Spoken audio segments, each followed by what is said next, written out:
Hello guys, welcome है आपका इस वीडियो में। आइए समझते हैं कि मार्केट का मोमेंटम कैसा होता है। ठीक है, मार्केट कैसे चलती है। ठीक है, तो कभी भी मार्केट को चलने के लिए मार्केट देखिए हर एक स्ट्राइक प्राइस के बीच में एक इलास्टिक होता है, उसी तरीके से चलती है। ठीक है, आइए समझते हैं अपने चैनल के थ्रू मार्केट चलती कैसे है।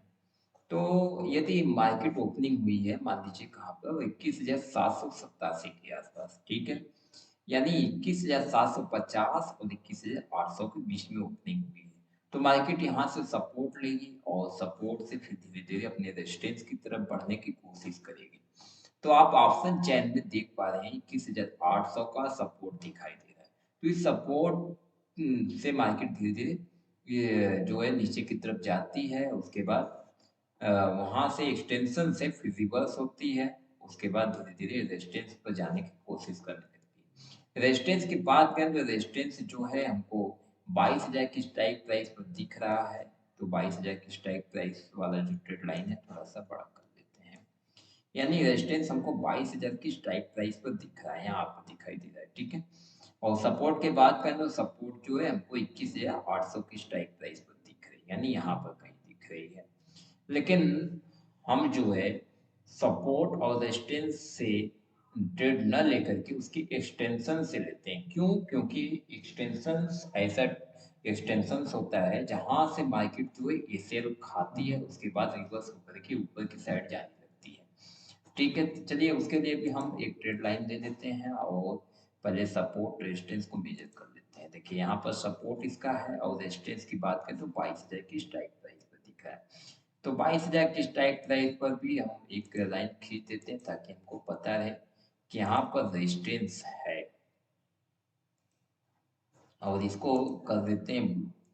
ठीक है, अब देखिए मार्केट चलती कैसे। मार्केट कभी भी अपने सपोर्ट से रिवर्स न होकर के वो एक्सटेंशन तक जाती है। बहुत कम बार होता है ऐसा कि जो सपोर्ट से रिवर्स होती है, अदरवाइज वो एक्सटेंशन तक जाती है, फिर एक्सटेंशन से अपने रेजिस्टेंस तक जाती है। वो भी रेजिस्टेंस से रिवर्स ना होकर के एक्सटेंशन ऑफ रेजिस्टेंस से रिवर्स होती है। ठीक है, तो चलिए इस चार्ट के माध्यम से समझते हैं एक्सटेंशन क्या होता है, डायवर्जन क्या होता है। इसके बीच में आप देख पा रहे होंगे ढेर सारी लाइंस इसको रोकने की कोशिश कर रही हैं। यानी जब भी मार्केट मान लीजिए 21,800 की स्ट्राइक प्राइस से 22,000 की स्ट्राइक प्राइस तक जाने की कोशिश करेगा, तो इसके बीच में ढेर सारे हमको डाइवर्जन देखने को मिलेंगे।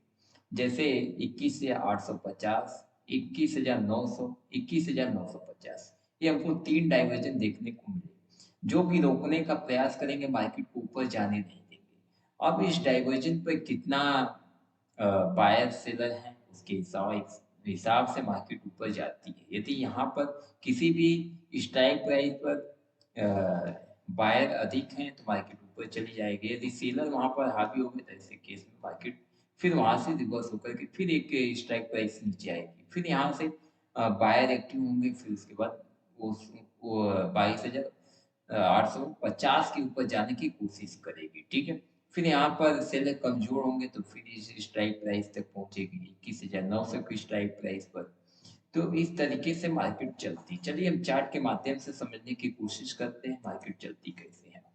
तो देखिए मार्केट मान लीजिए कहीं से भी धीरे धीरे आ रही है। ठीक है, आती आती यहाँ सपोर्ट इसको मिला और सपोर्ट पे मार्केट ब्रेक होती है। लेकिन बहुत लोग यहाँ पर सपोर्ट पे खरीदारी स्टार्ट करते हैं।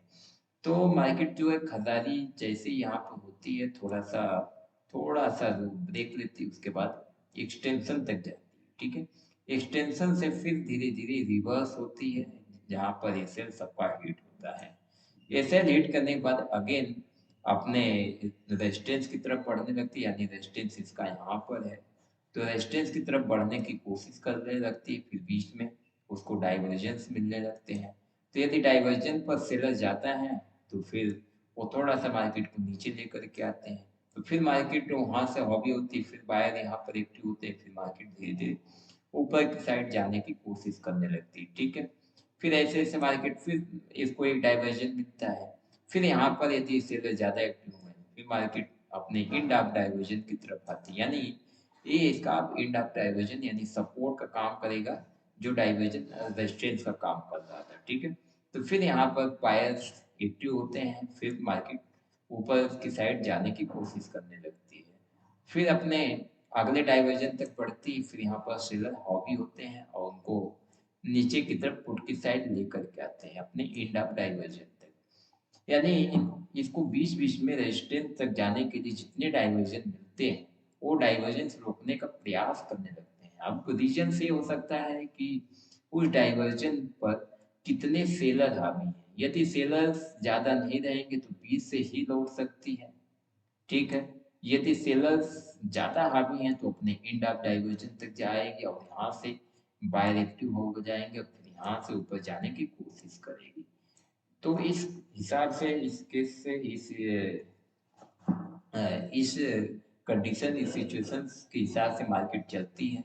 फिर इसके बाद अपने रेजिस्टेंस के पास पहुंचती है और रेजिस्टेंस पर ब्रेक ना होकर के यहाँ पर जो लोग पुट की खरीदारी करते हैं उनका एसएल खाने के लिए फिर एक्सटेंशन तक जाती है, फिर एक्सटेंशन से फिर डाउनफॉल दिखाती है। फिर उसके बाद धीरे धीरे मार्केट फिर धीरे धीरे नीचे आने की कोशिश करती है, फिर डाइवर्जन रोकता है, कुछ टाइम तक रोकता है। यहाँ पर बाय पूरी तरीके से एक्टिव नहीं होते हैं तो ज़्यादा ऊपर तक मार्केट नहीं जा पाती, फिर नीचे की तरफ आते ही है। तो इस हिसाब से मार्केट धीरे धीरे चलती है। तो इसको समझने के लिए हमको ये समझना होगा कि मार्केट का जो मोमेंटम है, इस मोमेंटम को हम कैसे कैच करेंगे, ठीक है। यानी यहाँ पर एक्सटेंशन मिला है, ठीक है, जिसे हम ई ओ आर कहते हैं, ई ओ आर, सॉरी थोड़ा सा मिस्टेक हो सकता है तो उसको बुरा मत मानिएगा। ए ई ओ आर हो गया, ठीक है। और यूएस की बात करें तो यहाँ पर जब मार्केट आई तो इसका ई ओ एस है, यानी एक्सटेंशन ऑफ सपोर्ट।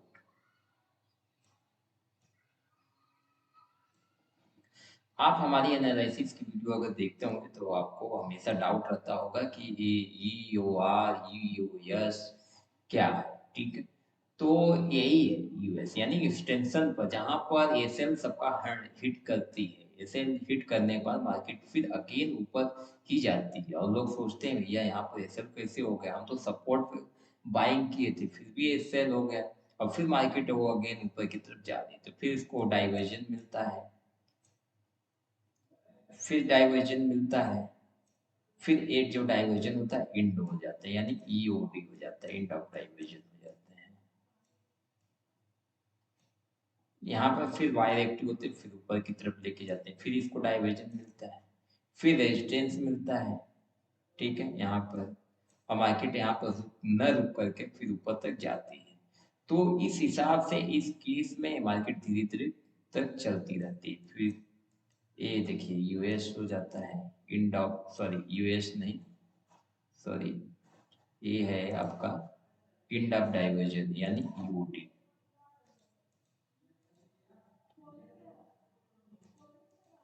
यहाँ पर डी लिख देते हैं ईओटी, ठीक, इंड ऑफ डाइवर्जन। तो इस तरीके से मार्केट चलती है कभी भी। यदि यहाँ पर मान लीजिए किसी भी डाइवर्जन पर बहुत अधिक सेलर एक्टिव हो जाते हैं तो मार्केट वहीं से फिर धीरे धीरे नीचे की तरफ आने आ जाती है, फिर ऊपर जाने की कोशिश करती है या तो कंसोलिडेट हो जाती है।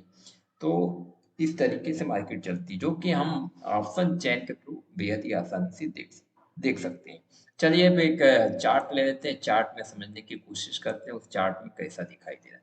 देखिए जो सपोर्ट है, सपोर्ट 21,800 की स्ट्राइक प्राइस पर दिखाई दे रहा है, जैसा कि आप देख पा रहे हैं। जो सपोर्ट है पुट साइड में हमको सबसे हाईएस्ट वैल्यू का दिखाई दे रहा है। यदि हमारी वीडियोस को जाकर देखेंगे तो आपको वीडियोस में ये सारी थ्योरीज उसमें जो है पूरी तरीके से डिस्क्राइब किए हुए हैं, ठीक है। तो वहां पर आप जाकर के देख सकते हैं।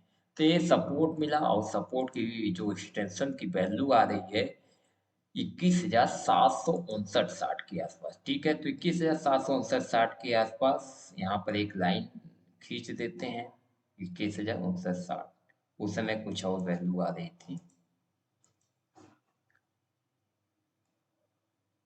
ये देखिए यहाँ कहीं आ रहा है, ठीक है। चलिए थोड़ा सा और इसको अप डाउन करके देख लेते हैं।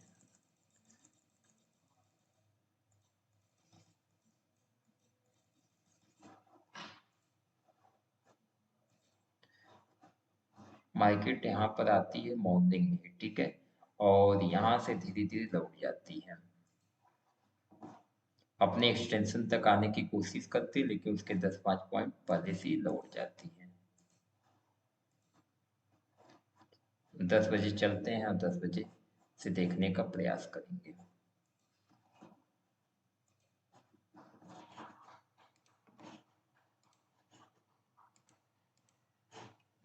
देखिए मार्केट फिर धीरे धीरे अपने स्टार्टिंग में मार्केट खुलते ही अपने EOS तक जाती, यानी एक्सटेंशन ऑफ सपोर्ट तक जाती, जिसकी वैल्यू आ रही थी 21,780, ठीक है। तो अभी तो वैल्यू बढ़ गई, उस समय कुछ और ही आ रही थी 21,760 के आसपास, और वहां से एंट्री होता है, फिर मार्केट धीरे धीरे ऊपर की साइड जाने की कोशिश करने लगती है। तो उसके पास इसको एक डाइवर्जन मिल जाता है। डाइवर्जन की बात करें तो उस डाइवर्जन की वैल्यू जो है आ रही थी 21,876 के आसपास। तो 21,876, सॉरी, पहली डाइवर्जेंस 21,828 के आसपास इसको मिली, ठीक है। तो 21,828 पर हमने एक लाइन खींचा और मार्केट वहां पर नहीं रुक पाई। क्यों? क्योंकि वहां पर सेलर ज्यादा हॉवी नहीं थे, इसलिए यहाँ पर बायर ज्यादा एक्टिव थे, इसलिए उस प्रेशर में मार्केट ऊपर की तरफ निकल गई। तो 21,800 की स्ट्राइक प्राइस पर यहाँ पर ज्यादा सेलर्स हावी होते हुए नजर आए हैं, जो कि 21,876 का डाइवर्जन हमको मिला। तो 21,876 पर हम एक लाइन खींच लिए और देख पा रहे होंगे कि आपको डॉट टू डॉट मार्केट वहां से रिवर्स होते हुए और रुकती हुई दिखाई दी। फिर नीचे की तरफ फिर बायर एक्टिव हुए, फिर उसके ऊपर लेके गए, जाने की कोशिश किए, फिर सेलर हॉवी हुए, फिर ऊपर की तरफ मार्केट गई, फिर उसको एक डाइवर्जन मिला। उस डाइवर्जन की बात करो तो 21,850 का डाइवर्जन पार करके अब 21,900 के डाइवर्जन पर पहुंची, तो जिसकी वैल्यू आ रही थी 21,926। तो 21,926 पर हम एक लाइन ड्रॉ कर दी। फिर यहाँ पर सेलर्स जो है हॉबी हुए और नीचे जाने मार्केट को दबाने की कोशिश किए, लेकिन लेके जा नहीं पाए, फिर यहाँ पर बायर एक्टिव हो गए।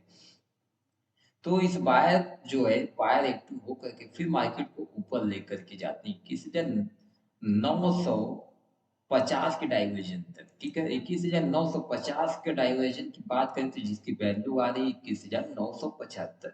तो 21,975 पे भी मार्केट जा करके थोड़ा सा रुकने का प्रयास करता है, यानी ये सब ब्रेकर्स हैं इसके। फिर उसके बाद मार्केट पहुंच जाती है 21,000, सॉरी 22,000 के रेजिस्टेंस पर, ठीक है। तो रेजिस्टेंस की बात करें तो इस समय रेजिस्टेंस की वैल्यू आ रही थी 22,027। तो चलिए 22,027-28 के आसपास एक लाइन आप देख पा रहे होंगे खींचा हुआ। तो मार्केट इसे थोड़ा सा प्रेशर में जा रही थी, तो वो थोड़ा सा उसके इर्द गिर्द लगती, फिर स्टॉप हो जाती है और रुकने लगती। करीब कितने टाइम तक रुकती है? आधे घंटे से ऊपर।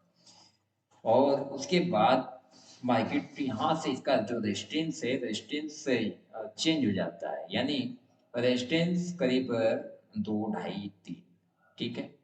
ये देखिए 2:30 बजे के आसपास रेजिस्टेंस चेंज होकर के चला जाता है ऊपर की तरफ, ठीक है। तो चलिए हम 3 बजे के आसपास देखते हैं मार्केट में रेजिस्टेंस कहाँ आपको दिखाई दे रहा था, मार्केट क्यों इसके ऊपर चली गई, रेजिस्टेंस के ऊपर। यदि रेजिस्टेंस मजबूत है तो इसका एक्सटेंशन से रिवर्सल हो जाना चाहिए और यहाँ से हमको पुट की खरीदारी मिलनी चाहिए, और सपोर्ट स्ट्रांग है तो इसके एक्सटेंशन से कॉल की खरीदें।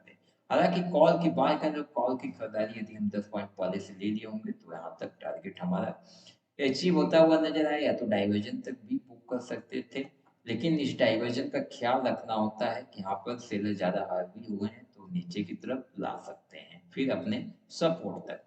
तो मार्केट धीरे धीरे ऊपर की तरफ जाती हुई नजर आई और रेजिस्टेंस से भी ऊपर निकलने की कोशिश की, इसलिए हम इसको 3 बजे के आसपास चलते हैं और देखने का प्रयास करते हैं भैया 3 बजे में रेजिस्टेंस कहाँ दिखा है। देखिए रेजिस्टेंस यहाँ पर फिर हमको जो है धीरे धीरे 22,200 की स्ट्राइक प्राइस पर क्रिएट होता हुआ नजर आ रहा था, ठीक है।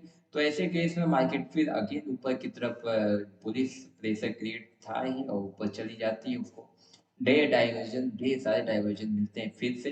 यानी 22,050 का डाइवर्जन मिलता है जिसकी वैल्यू आ रही थी 22,097। तो 22,097 पे एक लाइन खींच सकते हैं यहाँ कहीं, ठीक है। लेकिन यहाँ पे मार्केट नहीं रुकती क्योंकि यहाँ पर सेलर ज़्यादा उनको देखने को नहीं मिले होंगे। तो फिर 22,145 पर जाके मार्केट रुकने का प्रयास करती है। तो 22,145 की बात करें तो यहाँ पर है, ठीक है। तो 22,145 पर चलिए हम एक लाइन ड्रॉ कर लेते हैं। 22,145, ठीक है। फिर यहाँ पे मार्केट जाकर के रुकती है। फिर अगेन कुछ टाइम बाद फिर मार्केट 22,196-94 के आसपास जाती हुई नजर आ रही थी। लेकिन मार्केट वहां तक नहीं जा पाती क्योंकि रेजिस्टेंस पूरी तरीके से शिफ्ट नहीं हो पाया। यानी रेजिस्टेंस यहाँ तक शिफ्ट हो जाता तो फिर मार्केट 22,243 तक जाने की कैपेबिलिटी रखती थी। यानी 22,243 तक फिर रेजिस्टेंस का जो एक्सटेंशन आ रहा है मार्केट वहां तक जा सकती थी। तो ऐसे केस में आप समझ गए होंगे कि मार्केट का जो डायरेक्शन है, व्यू है, वो किस हिसाब से चलता है। इस डायरेक्शन को यानी हर एक डाइवर्जेंस की डाइवर्जेंस से रिवर्स हो सकती है, मार्केट की डाइवर्जेंस से रिवर्स नहीं हो सकती। इसके लिए हम 2.0 की थ्योरी अपनाते हैं जो कि इस तरीके से दिखाई देता है। यानी वाई चेंज को पढ़ते हैं, इस ग्राफ को पढ़ते हैं। इस ग्राफ को पढ़ करके हम समझते हैं किस डाइवर्जेंस से मार्केट रिवर्स हो सकती है, किस डाइवर्जेंस से रिवर्स नहीं होगी। तो इस तरीके से हमको एक अच्छी खासी मोमेंटम के हिसाब से चैन के थ्रू पकड़ सकते हैं और समझ सकते हैं, ठीक है। तो ऐसे ही वीडियो पर जानकारी पाने के लिए इस चैनल को सब्सक्राइब करना ना भूलें और साथ ही साथ बेल आइकन भी प्रेस कर दें।